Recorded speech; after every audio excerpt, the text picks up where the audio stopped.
왜 우리는 논쟁할 때마다 서로를 적으로 만들어버릴까요? 논쟁을 하면서 터져나오는 분노는 자신을 먼저 태워버리고 이후 관계도 다 태워버립니다. 믿기 힘들지만 대부분의 사람들은 갈등을 해결하는 올바른 방법을 전혀 모르고 있습니다. 더 놀라운 사실은 갈등 자체가 문제가 아니라는 것입니다. 진짜 문제는 우리가 갈등을 다루는 방식에 있거든요. 이제 이 문제를 본격적으로 파헤쳐 보겠습니다. 현대 사회를 보면 어디서나 분열과 대립이 벌어지고 있습니다. 정치적 성향이 다르면 아예 대화 자체를 거부하고 가족 모임에서도 특정 주제만 나오면 험악한 분위기가 되죠. 소셜미디어에서는 댓글 하나로 전쟁이 벌어지고 직장에서도 의견 차이가 인간관계의 균열로 이어집니다. 심지어 온라인 커뮤니티에서는 사소한 취향 차이로도 격렬한 논쟁이 벌어지는 경우를 자주 목격하게 됩니다. 그런데 여기서 중요한 질문을 던져야 합니다. 과연 이런 식의 대립이 우리에게 도움이 될까요? 상대방을 굴복시키는 것이 진정한 승리일까요? 심리학 연구에 따르면 공격적인 논쟁 방식은 오히려 상대방의 기존 신념을 더욱 강화시킨다고 합니다. 이를 백파이어 효과라고 부르는데 강하게 반박당할수록 사람들은 자신의 입장에 더욱 확신을 갖게 된다는 뜻입니다. 예일대학교의 연구진들이 수년간 진행한 실험에서도 이런 현상이 반복적으로 확인되었거든요. 그렇다면 효과적인 갈등 해결을 위해서는 무엇이 필요할까요? 수많은 갈등 상황을 분석해 본 결과 3가지 핵심 요소가 있다는 것을 발견했습니다. 바로 자아인식, 상호인정, 그리고 공동체 의식입니다. 첫 번째로 자아인식에 대해 살펴보겠습니다. 왜 어떤 주제들은 우리를 특별히 더 흥분시킬까요? 단순히 의견이 다르다는 이유만으로는 설명이 안 되는 강렬한 감정 반응이 있습니다. 이는 그 주제가 우리의 정체성과 깊이 연결되어 있기 때문입니다. 예를 들어 교육 정책에 대한 논쟁에서 한 사람은 공정성을 핵심 가치로 여기고 다른 사람은 기회균등을 중시할 수 있습니다. 표면적으로는 같은 교육 문제를 다루는 것 같지만 실제로는 각자의 근본적인 가치관이 충돌하고 있는 거죠. 이때 상대방이 내 의견에 반박한다면 마치 내가 누구인지를 부정당하는 것처럼 느껴집니다. 더 구체적으로 말하면 자수성가한 사람은 노력하면 성공할 수 있다는 믿음이 강할 테니까 복지 정책에 대해서도 보수적인 입장을 가질 가능성이 높습니다. 반면 불평등을 직접 경험한 사람은 구조적 문제의 중요성을 더 강조할 거예요. 하버드 대학의 연구에 따르면 사람들이 가장 격렬하게 반응하는 논쟁은 대부분 정체성과 관련된 이슈들입니다. 종교, 정치적 신념, 양육 방식, 라이프 스타일 선택 등이 바로 그런 주제들이죠. 이런 영역에서는 단순한 의견 교환이 아니라 나는 누구인가에 대한 방어전이 벌어집니다. 흥미롭게도 뇌과학 연구에서는 자신의 정치적 신념이 공격받을 때 뇌의 물리적 위협을 감지하는 부위가 활성화된다는 사실이 밝혀졌습니다. 따라서 효과적인 논쟁을 위해서는 먼저 자신을 돌아봐야 합니다. 지금 내가 방어하려는 것이 정말 그 주제 자체일까요? 아니면 그 주제와 연결된 나의 정체성일까요? 내가 이 입장을 고수하는 진짜 이유는 무엇일까요? 이런 자기 성찰을 통해 감정적 반응을 조절할 수 있게 됩니다. 실제로 갈등 해결 전문가들은 논쟁이 격화되었을 때 잠시 멈추고 이런 질문을 해보라고 조언합니다. 지금 내가 화가 난 진짜 이유는 무엇인가? 상대방의 어떤 말이 나의 어떤 부분을 건드렸는가? 이런 인식만으로도 논쟁의 양상이 완전히 달라질 수 있습니다. 마음챙김이나 명상을 통해 이런 자기 관찰 능력을 기를 수 있다고 하네요. 두 번째 핵심 요소는 상호 인정입니다. 대부분의 사람들은 논쟁에서 이기려고만 합니다. 상대방의 논리적 허점을 찾아내고 반박할 근거를 준비하고 어떻게든 자신의 우위를 증명하려고 하죠. 하지만 이런 접근 방식은 대화를 전쟁터로 만들어버립니다. 특히 요즘처럼 정보가 넘쳐나는 시대에는 자신의 주장을 뒷받침할 자료를 찾기가 쉬워서 더욱 고집스러워지는 경향이 있어요. 여기서 놓치고 있는 중요한 사실이 있습니다. 모든 사람은 자신의 관점이 인정받고 싶어 한다는 것입니다. 이는 인간의 기본적인 욕구 중 하나입니다. 매슬로우의 욕구 단계설에서도 인정 욕구는 중요한 위치를 차지하고 있죠. 심리학자 칼 로저스는 무조건적 긍정적 관심이 인간관계에서 얼마나 중요한지를 강조했습니다.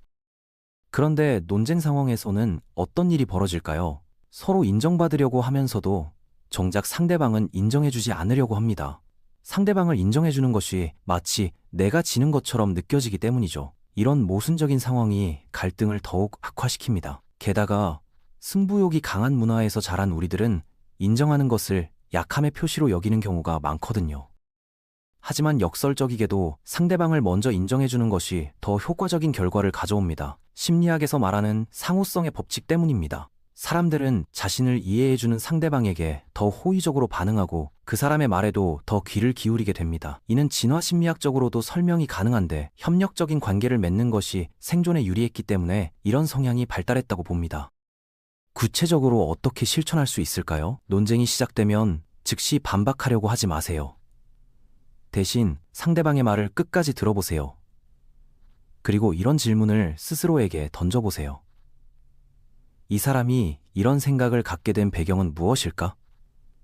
그들의 관점에서 보면 어떤 논리가 있을까? 능동적 경청이라고 불리는 이 기술은 상담 심리학에서 가장 기본적이면서도 강력한 도구 중 하나입니다. 예를 들어 환경 정책에 대해 의견이 다른 상황을 가정해 봅시다. 상대방이 경제적 부담을 우려한다면 경제적 영향을 고려하시는 관점이 이해됩니다라고 먼저 인정해 주세요. 이것이 그들의 의견에 동의한다는 뜻은 아닙니다. 다만 그들의 우려가 충분히 타당하다는 것을 인정하는 거죠. 실제로 환경 보호와 경제 발전 사이의 균형은 많은 국가들이 고민하는 현실적인 문제이니까요. 이런 접근을 하면 놀라운 일이 벌어집니다. 상대방의 방어적 자세가 누그러지고 대화의 분위기가 협력적으로 바뀝니다.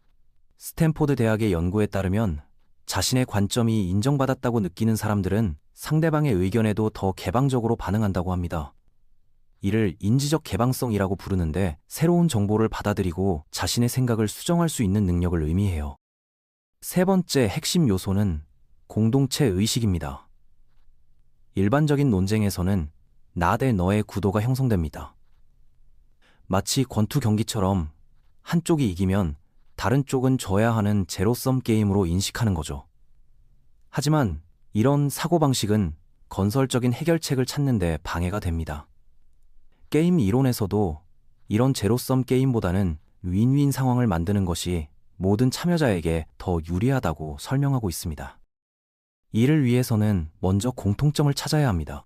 아무리 의견이 다른 사람들이라도 완전히 다른 것은 아닙니다. 추구하는 목표나 우려하는 지점에서 겹치는 부분이 반드시 있거든요. 예를 들어 교육 정책에 대해 논쟁하는 사람들도 아이들에게 더 나은 교육을 제공하자는 기본적인 목표는 공유하고 있을 것입니다. 보수와 진보를 막론하고 모든 부모들이 원하는 것은 결국 자녀의 행복과 성공이니까요. 하버드 협상 프로젝트에서는 이를 공통 이익 찾기라고 부릅니다. 서로 다른 입장을 가진 사람들도 근본적으로는 비슷한 욕구나 목표를 가지고 있다는 것이죠. 이런 공통점을 찾아내면 대화의 방향이 완전히 달라집니다. 로저 피셔와 윌리엄 유리가 쓴 예스를 이끌어내는 협상법에서도 이런 원칙들이 자세히 설명되어 있어요.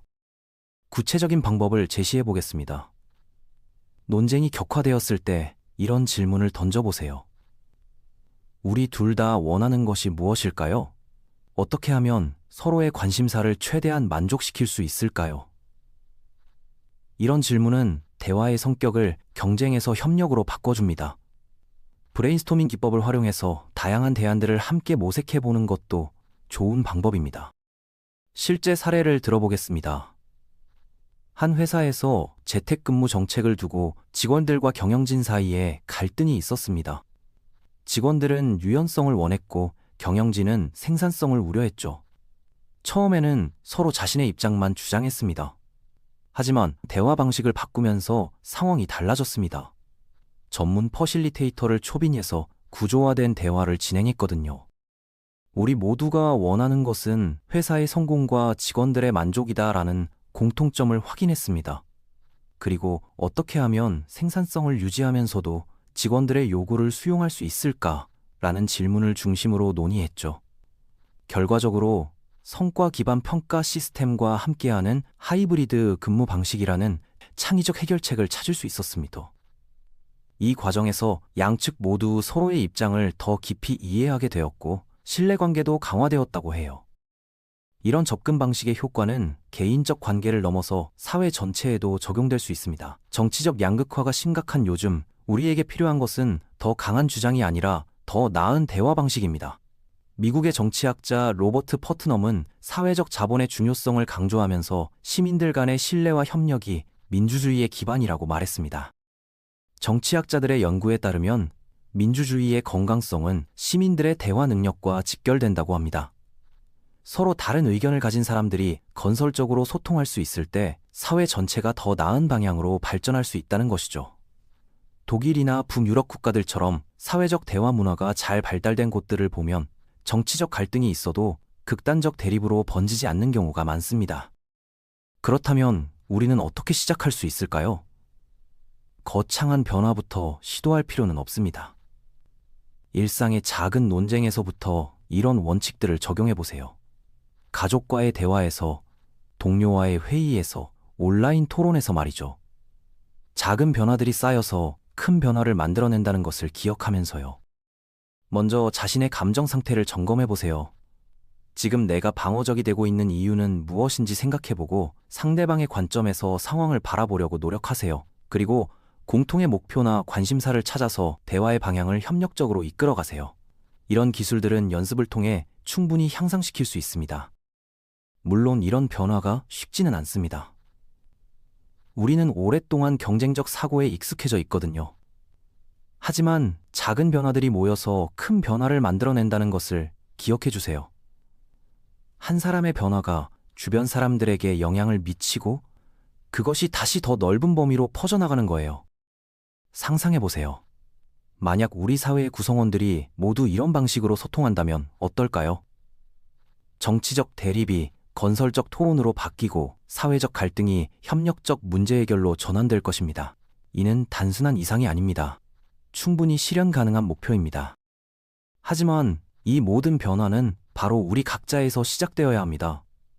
다른 사람들이 먼저 바뀌기를 기다릴 필요 없습니다. 내가 먼저 다르게 행동하면 그 변화가 파급 효과를 만들어낼 것입니다. 이것이 바로 진정한 리더십이고 우리 사회가 나아갈 방향입니다.